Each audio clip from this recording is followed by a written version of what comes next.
Shalom, shalom la famille, c'est votre servante Liliane. Bienvenue peuple élu de Dieu. Aujourd'hui, on va répondre à la question, que veut dire être né de nouveau? Que veut dire être né de nouveau?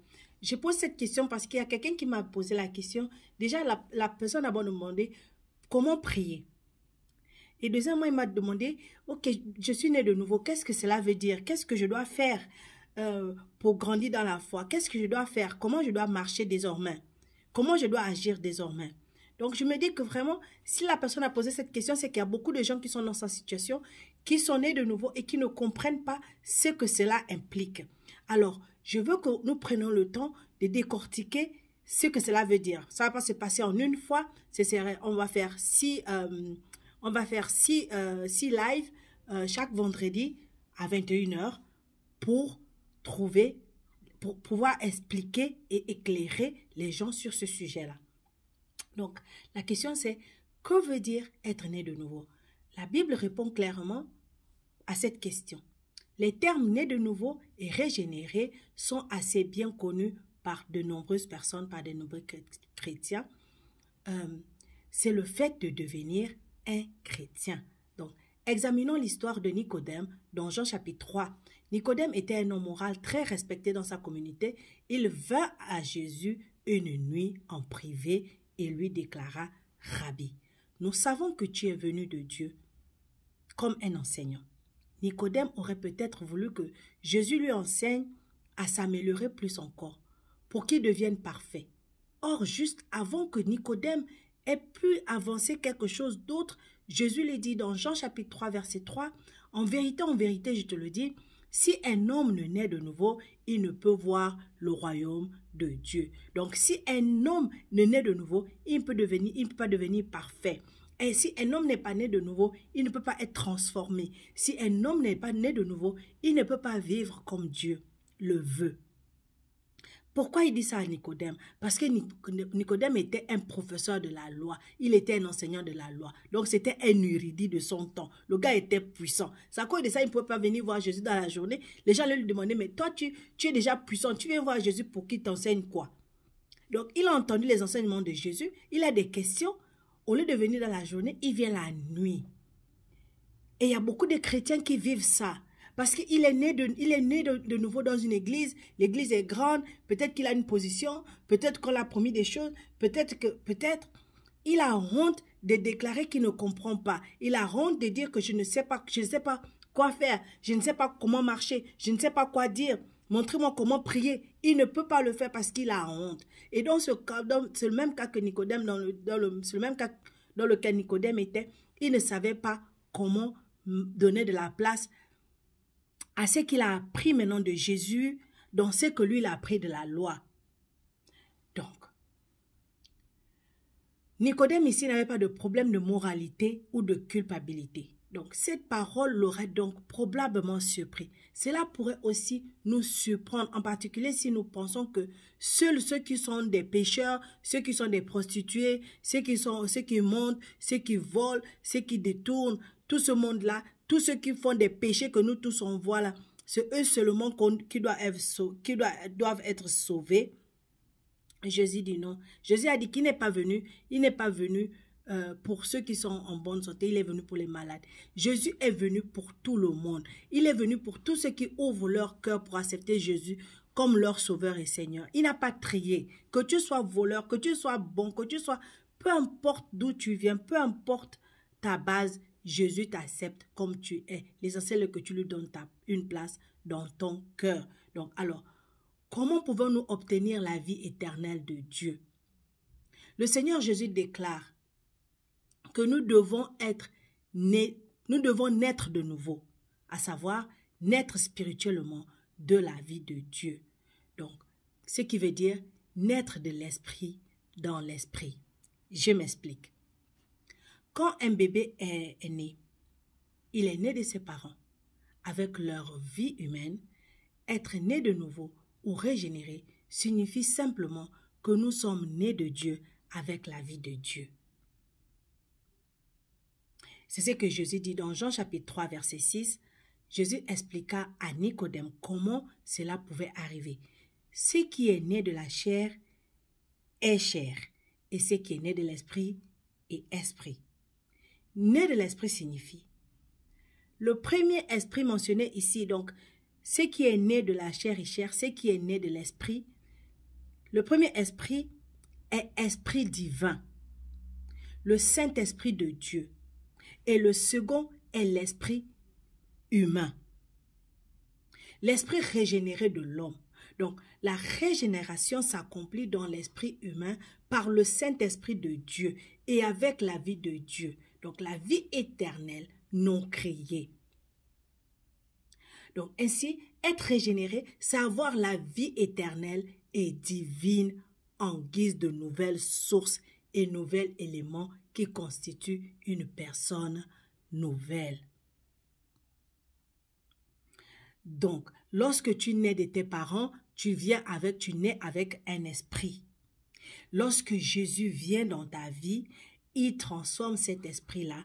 Ton esprit devient le Saint-Esprit de Dieu qui vit en toi, qui devient ta source, qui devient ton énergie, qui devient ton tout. C'est ça la nouvelle naissance. C'est pourquoi la vie éternelle, la vie que Dieu nous donne, c'est une vie éternelle, parce que Dieu est éternel. Donc notre esprit humain est la partie la plus profonde de notre être.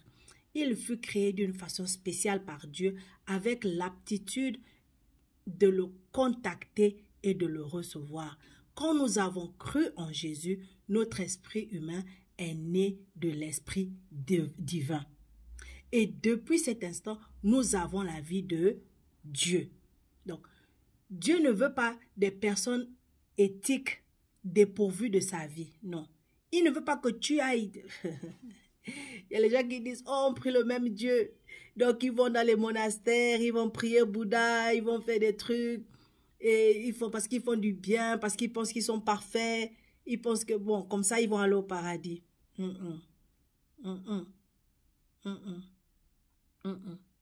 Dieu veut que les êtres humains deviennent ses enfants, engendrés par sa vie.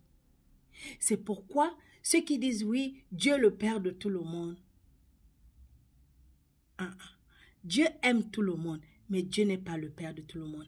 Dieu est le Père de ceux qui l'ont appelé, de ceux qui ont accepté, qui ont entendu son appel et l'ont accepté. Il n'est pas le Père de tout le monde.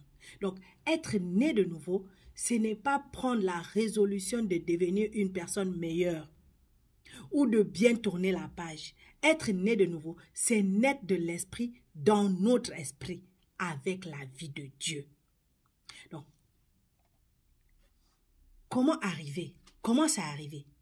C'est arrivé dans ton cœur au moment où tu as cru. Romains chapitre 10, verset 9 dit, « Si tu confesses de ta bouche le Seigneur Jésus, et si tu crois dans ton cœur que Dieu l'a ressuscité des morts, tu seras sauvé. Car c'est en croyant du cœur qu'on parvient à la justice, et c'est en confessant de la bouche qu'on parvient au salut, selon ce que dit l'Écriture. » Donc, tu es sauvé lorsque tu as entendu l'enseignement de Jésus-Christ, tu as cru dans ton cœur que ce qu'il a fait est vrai et tu déclares de ta bouche qu'il devient désormais ton Sauveur et Seigneur. Et voici comment tu as eu la foi. Romains chapitre 10, verset 16. Mais tous n'ont pas obéi à la bonne nouvelle. Aussi, Ésaïe dit-il, Seigneur, qui a cru à notre prédication? Ainsi, la foi vient de ce qu'on entend, et ce qu'on entend vient de la parole de Christ. Mais j'ai dit, n'ont-ils pas entendu? Au contraire, leur voix est allée par toute la terre et leur parole juste aux extrémités du monde. Donc, c'est arrivé parce que Dieu nous aime. Jean chapitre 3, verset 16 dit, « Car Dieu a tant aimé le monde qu'il a donné son Fils unique, afin que quiconque croit en lui ne périsse point, mais qu'il ait la vie éternelle. » Qu'est-ce qui t'est arrivé à toi personnellement? Personnellement, maintenant, tu fais partie. Maintenant, personnellement, pour toi, tu es parti d'un royaume à un autre. Tu es parti du royaume des ténèbres au royaume de la lumière. Tu es parti du royaume de Satan au royaume de Dieu. Tu es parti du royaume de ta volonté au royaume de la volonté de Dieu. C'est pourquoi Colossiens chapitre 1, verset 13 nous dit, qui nous a délivrés de la puissance des ténèbres et nous a transportés dans le royaume du Fils de son amour. Qu'est-ce qui t'est encore arrivé personnellement? Tu as été lavé de tout péché. 2 Corinthiens chapitre 17 nous dit, si quelqu'un est en Christ, il est une nouvelle créature, les choses anciennes sont passées, voici, toutes choses sont devenues nouvelles. Donc maintenant que tu es chrétien, tu as pris la décision la plus importante de ta vie. Tu as confessé tes péchés et tu as définitivement placé ta foi dans le Seigneur Jésus-Christ comme ton sauveur et Seigneur personnel. Et au même moment, le sang de Jésus, le Fils de Dieu, t'a purifié de tout péché. 1 Jean chapitre 1 verset 7 dit, « Mais si nous marchons dans la lumière, comme il est lui-même dans la lumière, nous sommes mutuellement en communion et le sang de Jésus, son Fils, nous purifie de tout péché. » Maintenant, parlons de la nouvelle naissance.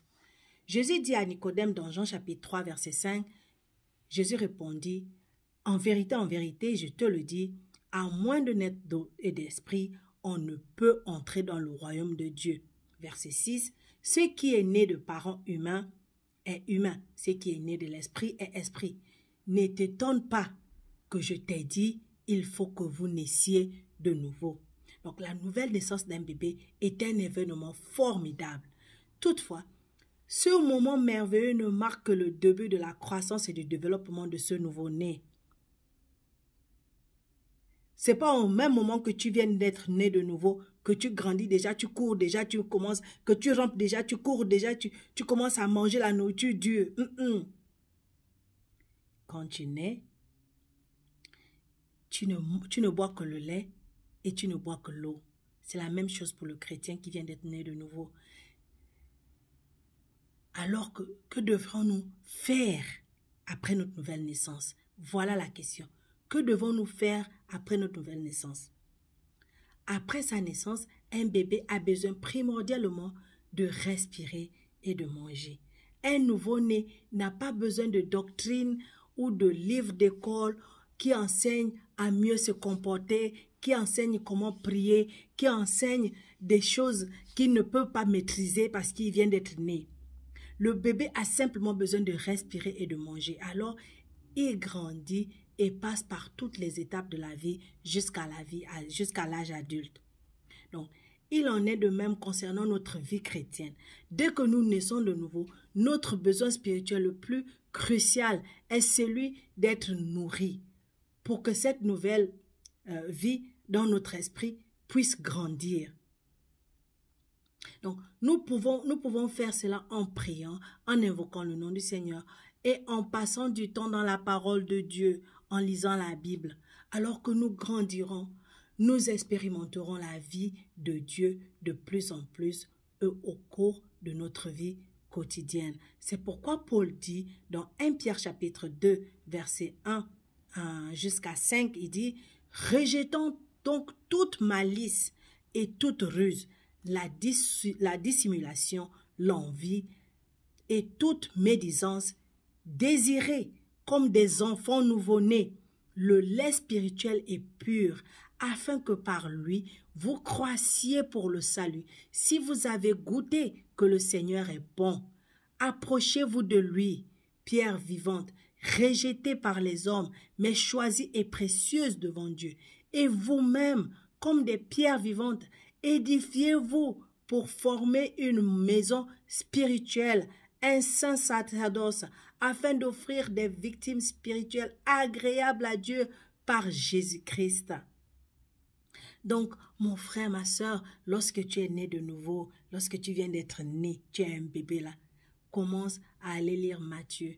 Tu commences à lire Matthieu, jusqu'à Révélation. Ça va te donner le parcours de Jésus. Ça va te donner le parcours de Jésus après la résurrection. Qu'est-ce qui s'est passé? Qu'est-ce que Jésus a fait pour toi? Qu'est-ce que Jésus a fait en toi? Qu'est-ce que Jésus a fait à travers toi? Après ça, maintenant, tu pourras aller lire l'Ancien Testament. Pourquoi? Parce que c'est dans le Nouveau Testament que tu auras l'explication de l'Ancien Testament. Si tu commences par l'Ancien Testament, tu ne vas jamais comprendre le Nouveau Testament. Si tu commences par le Nouveau Testament, tu comprendras l'Ancien Testament. Donc, c'est par là que tu vas commencer.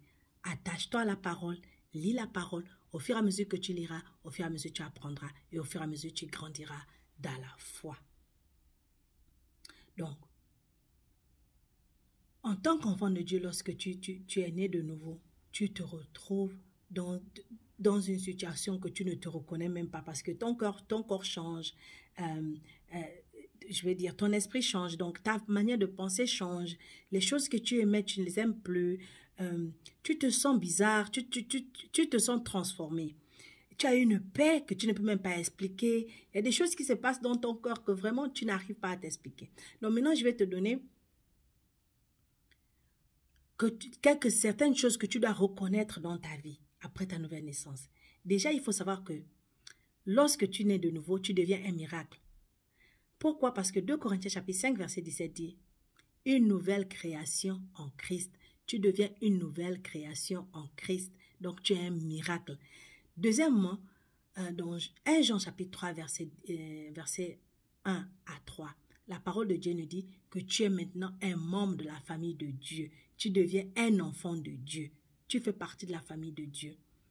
Après, tu es maintenant complètement pardonné. Ça, tu peux le trouver dans 1 Jean chapitre 1 verset 9. Après, tu es une personne sauvée du péché, sauvée éternellement du péché.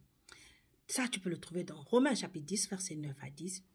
Tu es maintenant en possession de la vie éternelle. Ce n'est pas une vie qu'on va dire que oui, aujourd'hui on t'a accordé ça, demain on peut effacer ça du cahier. La personne qui t'a dit ça, c'est un menteur. La vie de Dieu, la vie que Dieu te donne, elle est éternelle. Rien ni personne ne pourra te l'arracher. Tu peux le lire dans Jean chapitre 5, verset 24. Tu es maintenant lié à une nouvelle personne. Tu es lié à la personne de Christ. Donc, lorsque tu as été sauvé, tu as rencontré une personne, tu as ouvert ta vie à la personne et maintenant, tu vis sous son contrôle. Tu vis sous le contrôle direct de cette personne. Et ta vie est maintenant confiée à sa garde. Ça, tu vas le lire dans Colossiens chapitre 3, versets 2 à 3. Car cette personne et toi, vous êtes devenus une seule personne. C'est pourquoi tu peux désormais déclarer, comme Paul dans Galates chapitre 2, verset 19, « Car c'est par la loi que je suis mort à la loi, car c'est par la foi que je suis mort à la loi, afin de vivre pour Dieu. J'ai été crucifié avec Christ, et si je vis, ce n'est plus moi qui vis, c'est Christ qui vit en moi. Si je vis maintenant dans la chair, je vis dans la foi au Fils de Dieu qui m'a aimé et qui s'est livré lui-même pour moi. » Rends grâce s'il te plaît. Rends grâce à Dieu le Père de notre Seigneur Jésus-Christ, afin que le Dieu de notre Seigneur Jésus-Christ, le Père de gloire, te donne un esprit de sagesse et de révélation dans sa connaissance et qu'il illumine les yeux de ton cœur pour que tu saches quelle est l'espérance qui s'attache à ton appel, quelle est la richesse de la gloire de son héritage qui réserve aux saints et quelle est envers toi qui crois l'infinie grandeur de sa puissance se manifestant avec efficacité par la vertu de sa force. Crois aujourd'hui que tu es une nouvelle personne en Christ et Christ et toi, vous êtes un. Voilà, j'espère que tu es béni. Commente, partage pour bénir d'autres et on se retrouve vendredi prochain pour la suite de ce thème. Que veut dire être né de nouveau? Ici, c'est votre servante Liliane. Soyez abondamment bénis. Shalom.